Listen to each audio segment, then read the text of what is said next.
Pasadaanan natin ang ating mga RH reporters sa alimbayan ng mga balita. Mabilisan, brief, concise, pero malaman. Unahin natin si RH29 Boy Gonzales. Mga evacuee sa Isla Puting Bato nagsimula ng umuwi. 29 Boy Gonzales, go, go, go!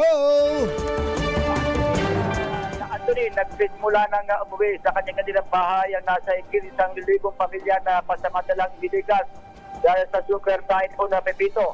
Ayon kay Manila Social Welfare Department Director Ray Pagoso, nasa 1,000 na pamilya ang nasa coastal areas sa lungsod ng Maynila at pasamantalang dinala sa District 1, Building 22, Barangay 101, Building 1, Barangay 105 at Barangay 20, maging dito sa District 3 sa Barangay 275 at Paseco, Corazon, Aquino High School nang iniligas na mga pamilya. Kabila sa itinuturing umanong high-risk area sa mga lugar na mapanganib sa storm surge ay ang Paseco, Parola 1 na 3, Isla Puting Bato, Barangay 101, Barangay 105, Barangay 128 at Barangay 598.